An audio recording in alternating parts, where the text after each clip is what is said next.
Hello, lovely friends. How are you all today? I hope you're well. I really hope you're well.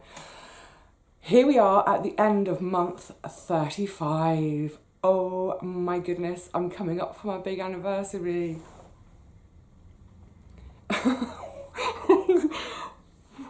What can I say about this month? What can I say about this year? Look, it's got a bit peak tongue, hasn't it? So the last couple of days I've just been reflecting on these first 3 months of 2020. It seems like ages ago that my computer broke and then I lost my video software and all that stuff was going on. Things in the flat were breaking, we've got an issue with the roof, da da da. It was just everything was going wrong. And it was really getting to me, and we sort of moved into February and I was like, right, just try and solve all these problems, and then more problems were coming. And I finally got to see my doctor and started to get to the bottom of why I've been feeling so rubbish for so long. And that rubbishness was kind of accelerating the rate of feeling rubbish. So yeah, it sort of, by the end of February, as you know, I'd kind of, the last 2 weeks of February, I wasn't really making so many videos. We come into March, I've hardly had any garden time. Look, I'm not saying this is a misery list. It's going to become evident why I'm talking about this in a second.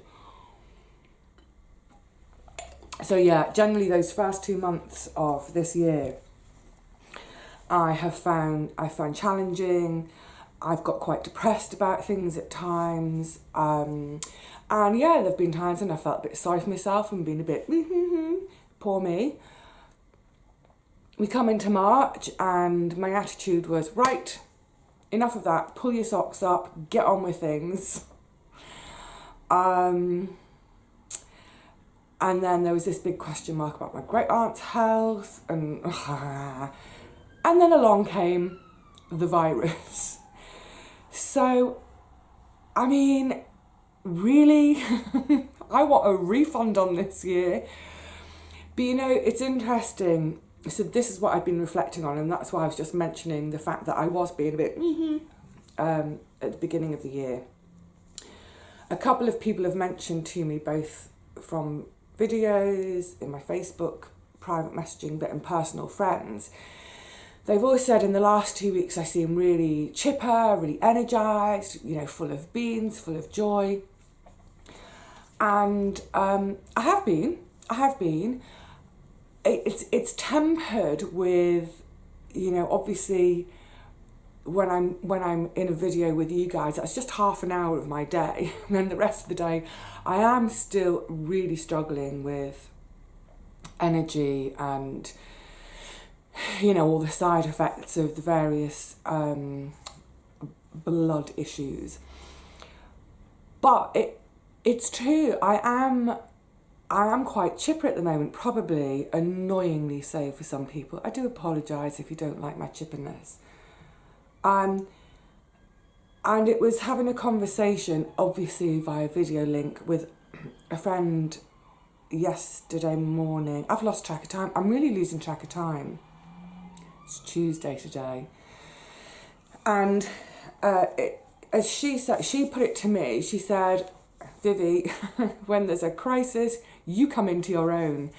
And I was thinking, oh no, I don't, because look at all that stuff in January and February. I really didn't do very well with it. But as she was saying, she was like, no, not when it's your own stuff. If something breaks in your flat, you have a right tantrum and you're in floods of tears. But if something breaks in the world, and I was like, oh, you know what? It's true. It's so true. Now, none of this is to say I relish what's going on at the moment. Of course I don't. Of course I don't. And of course I have worries and fears about it too. But I think what it's shown me in the last few weeks is, I think it's just a sort of a personality hard-wired thing that if someone else is in trouble, yeah, roll my sleeves up. What's the problem? How can I help? Let's get stuck in. Let's get this fixed. Unlike when it's for me, it's the perfect way for me to put it is this: if I was in the kitchen if I gave myself a nasty slice, I would, in seconds, I would be on the floor in a cold faint. If I was outside in the street and someone got stabbed, God forbid, or, got really badly hurt, I'd be straight in there and I'd, do my best, do whatever I could to look after that situation, until an ambulance would arrive, for example. Yes, back to paper. So it's a funny thing, that, isn't it? It's an odd thing. It's an odd thing how I can't cope sometimes. I can't cope with the little things that break in my own life, but when something big breaks, yeah, I'm there. So yes, what a peculiar time. It's also made me reflect on the whole idea of self-reliance, which for me has got many parts to it. The obvious thing is food. So thank goodness I have my own food supply for the most part. Obviously I buy grains, or grains and pulses. So I buy rice, I buy lentils, that sort of thing. And a bit of cheese. So yeah, a little bit of extra protein here and there. But generally speaking, I'm okay. I don't need to go to the shops. And I've been really shocked by, I think I've been living in my own little bubble for too long. I've forgotten what normal people do. Wouldn't it be great if the norm was that we all grew a bit of our own food, for goodness sakes? That would be amazing. Everyone should have the right to a bit of space. But yeah, food is just one part of self-reliance. And I think what I've been seeing in the last couple of weeks is a huge part of it is the ability to be on one's own and okay and getting on with it. There's a big difference between being on your own and being lonely. I've mentioned this before, loneliness is crippling, can be crippling. There's a big difference between the two, and what am I trying to say? What I'm seeing from Facebook being flooded with stuff is that people really struggle to just be on their own for 5 minutes. It's quite shocking. It's quite shocking how we rely on external things to keep us kind of on the straight and narrow. So I think, again, that's just a deep-seated personality trait that I'm okay. I'm perfectly happy on my own, and I'm grateful for that at a time like this, because for me, it's no difference. Absolutely no difference. Well, no, there is a difference. I'm really missing hugs. I really am missing hugs. But otherwise, yeah, fine on my own. I'm self-reliant, not just in food, but in terms of entertainment up here. So, yeah, the other thing that's been striking me at the moment is how people are getting really creative with, occupying their time. And I thought, wouldn't it be great if after all this is over, if some of this good stuff carries on? Because I think what we're all seeing and learning about is that once we turn some of the external stuff off and actually have a chance to be with ourselves or with our small, family, just our little household, how creative we can be. I love that. I absolutely love that. So And I don't mean just strictly speaking being arty, you know, getting the colouring pens out. More of the colouring pens in a minute. I've drawn a picture for you all today. But yeah, just creative in terms of folk setting up virtual choirs, virtual pubs, this whole virtual life people have been creating. It's wonderful. It's absolutely wonderful. Fantastic. So yeah, back to my friend's conversation from yesterday morning. I think, what was the phrase she used? She was something like, you know, you were absolutely born for this. Well, no, I wasn't, because who could have foreseen this? I think very simply what it boils down to is I grew up in a poor family, so we had to make do and mend. I think, you know, my grandparents were poor, and they obviously did a lot of their young living during the Second World War. That's when my mum was born. So that's obviously been instilled into her. That's been passed on to me. So I don't think it's a case of being born to be good in a crisis or born to be self-reliant. I think I'm just fortunate that with the upbringing I had, it was always frugal. There was always an element of self-reliance to it. So when something as hideous and shocking as this comes along, I think I've just had a little bit more resilience built into me over the years to handle it. So, you know what? I'm absolutely fine. I'm coping with this whole situation absolutely fine. But I'm highly, highly aware that some people aren't. You know, for some people, that having their basic routine so disrupted, not seeing people, not interacting, whatever, is really, really hard. So I think we just have to be mindful about the friends and people around us, that even if we're feeling superhuman at the moment, some people are really, really, really, really low. So we need to kind of just reach out to them and let them know we're here for them. Sorry, I've got a really itchy eyeball today. Is that? And I think one of the biggest things for me in the last couple of weeks has been, I talked about it in a video a week or so ago, that huge disappointment I felt when I came to the very sensible decision that I wasn't going to go back to nursing. Look, if this turns into a massive disaster, which I hope it won't, because I hope now that we're in lockdown that that's what we're going to avert. But if it was an absolute disaster and I was the last nurse on earth, of course I'd go back. Of course I would. But yeah, I'd made that decision based on my own health. I'm just not up to it. I'd be more of a liability. But that didn't sit well with me because, like I said, my overwhelming response to what's going on is to get out there, get stuck in, you know, mobilise myself.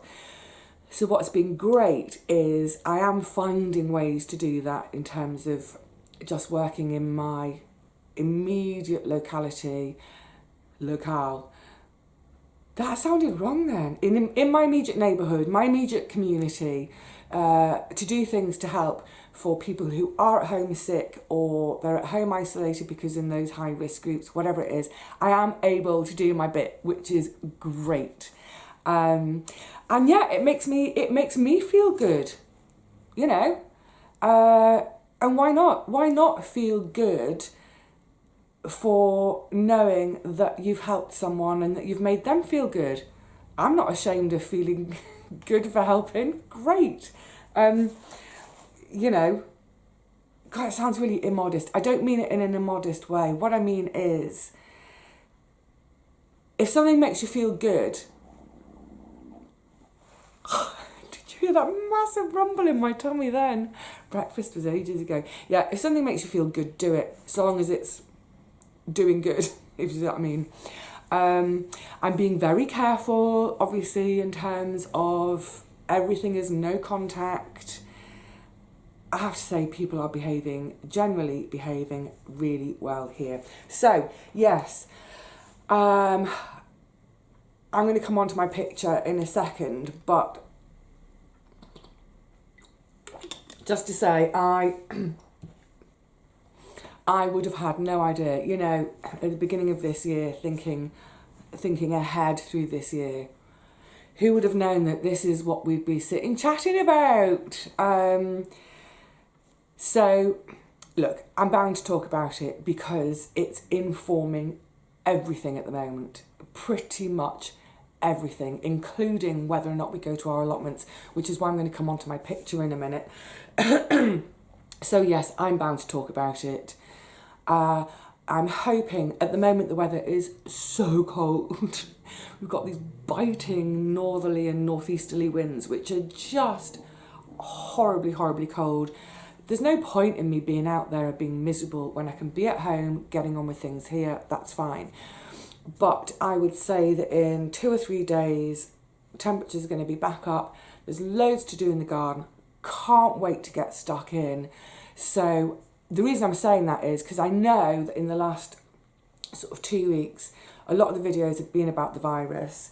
And I don't want every video to be about the darn virus. But look, it's just the way it is at the moment. It's the way it is. It would be weird. It would be weird if I was sitting here at the end of the month trying to reflect on how has month 35 been for me as someone who's self-reliant and not talk about it. So fortunately, my allotment is within walking distance, and going to the allotments which are within walking distance is permitted. Yay, I'm really fortunate, and I know how fortunate I am. Thank you. Thank you to the allotment gods that smiled on me however many years ago. So now the question is about how do we stay safe when we do that? Because on the actual plots themselves, we are, just by the way plots are laid out, it's very easy to be separate from each other. Our plots are 4-5 metres wide. So if I'm in mine and someone's in theirs, we can easily be 2 metres apart and further. Sorry, excuse me, I've got a tickle. So the main issue that's been coming up over and over again in various Facebook groups that I see is about the gate, the lock, that one point of contact that we all have. So hopefully by now, most sites have closed all their communal parts, whether they've got a community shed, a community shop, shared tools, all of that. Hopefully everyone's stopped by now, but there is still that one point of contact, the gate. So after we've come through our gate, we need to have a clean. So this is where I've drawn a picture for you all, because I want to explode a myth. Myth explosion! It was really, really bugging me the other day. There was one group and I kept seeing someone saying, yes, but you have to wash in hot water. It's got to be hot water. Does your allotment have hot water? You don't need to have hot water for your wash. It can be cold water. And here is, I'm going to explain why. You ready for the picture? It's a long time since I've had to draw a picture of I was going to say a cell. It's not actually a cell, a particle. So, is it recognisable? It's really bad drawing. This is my COVID-19 virus particle picture. It's actually a very simple virus, 3 parts to it. And while it's on the outside of our bodies, as in on our skin, on our hands from touching, it's actually relatively easy to deal with. It's once it transfers from our skin and gets down there, that's when it becomes a problem. So we want to get it off our skin. Now, it's made up, like I say, of 3 parts. The purple fuzzy bit in the middle, that's the RNA. That's ribonucleic acid. So I'm not going to go into one too much because it's not important, but that's similar to DNA. That's got all the coding in it. Then around the outside, you see my little red drawing pin type things, tacks, I think you say in America. Those are little bits of protein.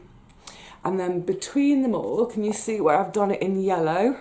Between all of them, it's a type of lipid, a fat. So very, very simple. Now, here's the genius of soap. The soap is what helps to break down those little, it's very, very loosely connected, So the soap basically cuts through the fat, much as, you know, when you're scrubbing a really greasy pot after your Sunday roast, we use a load of soap to cut through that fat. It's the same thing with washing with soap. It cuts through that fat, and then basically the whole particle just falls apart. I'm putting it very simply. So, the two things we want, excuse me, I've got a proper little tickle today. Two things we want when we're washing our hands. The friction, all of the movement, it's doing two things. One, it's starting to help to disattach, is that even a word, the virus particle from our skin. It's helping to get it unstuck from our skin.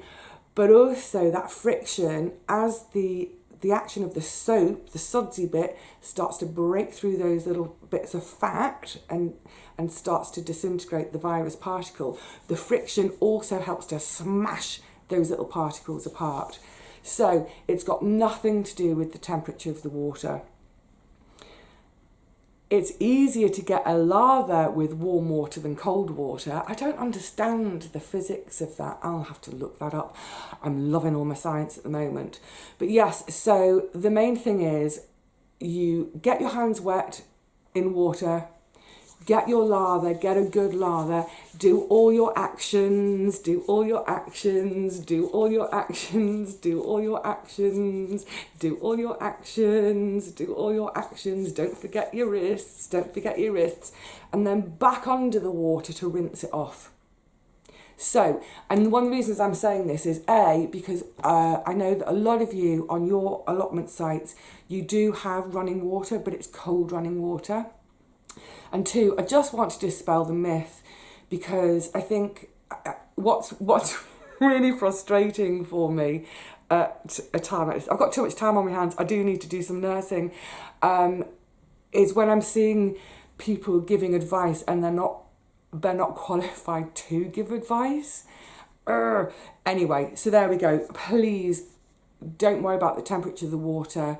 The two things to remember is your soap, a good lather to cut through those, to just dissolve all those little fatty bits, all those little bits of lipids. That's going to pop that virus particle apart, it's going to fall apart. All that friction, smash it apart. Brilliant. And you see how, you know, the governments all over the world have been saying consistently, wash your hands, wash your hands, wash your hands. And I hope that kind of just emphasises for you why. Because washing our hands is really, really simple. Getting the virus off our hands is really simple. Or once it's gone down there, not so simple. So, yes, keep up your hand washing, folks. And just make sure you've got a lot of nice soap. So the thing with the alcohol rub, it works slightly differently. I won't go into that today. It works slightly differently. But again, doing our actions to happy birthday twice at least, part of those actions is to make sure you've done every single surface, but also that friction is helping to smash them up. Right, well, you see? It's weird. I am feeling more alive. I think it's partly because my head's on science now as well. I love science. But, before I implode with giddiness on the subject, I just want to qualify that just for anyone, because I know there's always one person who picks up on something I says and has a go at me. They misinterpret or they willfully bend my words to make it something else. I will qualify all this by saying, yes, I I am happy at the moment. I'm happy thinking and talking about science, But of course, I'm not happy that people are ill, that people are dying. Of course, I'm not happy about that. It should go without saying, but I do have to emphasise it because, like I said, there's always someone out there who wants to pick a hole in anything I say. So, anywho, yes, month 35, I've got a good supply of food still. I have been ever so slightly thinking that I might start to try and eke it out a little bit, just in case, you know, at some point the government say, right, you can't even go to your allotment. Oh, please no, because it's my sanity as well. It's my sanity, fresh air, walking. But just in case that happens, I'm going to just start to make my food go a little bit further. But I reckon that if I absolutely had to, I think I could probably make what I've got here last until, I think I could make it last till the end of July. That'll be amazing. That'll be amazing. I don't want to because I'm greedy. I want to eat more than that. But I've got a bit of weight to lose anyway, so maybe that would be a good thing. A few rations here and there. I like my food too much. I'm thinking about food now. I've been obsessing recently about the fresh summer stuff. Tomatoes. I've been obsessing about tomatoes, partly because I've just sown my tomatoes and they're all up, my little seeds. And then last night, I absolutely had to have peas. I wanted peas. I've got some veggie sausages. I've got the very, very last of my potatoes from last year. And I was like, oh, I want sausage mash and peas for my tea tonight. I've got no peas. I was like, I'm sure I saved some. I'm sure I froze some. So I went through all of the freezers. It's like, no peas. Of course not, because we eat the lot in the garden, don't we? That'll teach me. If I can get a little harvest of peas this summer, I must remind myself, freeze one portion to have in February or March of 2021. Oh, I'm dreaming about food. I'm always thinking about food. Right, that's enough. I'm going to go and have a little look and see what I'm going to make for my lunch today. So, look, odd times, no two ways about it. I'm well. I'm adjusting still with my own health. I think I'm just about getting the balance right now. Yay. So all is good. All I need now is for the weather to get a bit better so I can get back into the garden and just be in my absolute happiest place. So the next time you see me, I hope it will be in the garden. So until then, lovely souls, please look after yourselves, behave yourselves, stay in, wash hands, repeat ad infinitum. Try to make some fun for yourselves. And remember, let's keep remembering to look out for each other and checking in on each other. So, until a day in the garden, cheerio.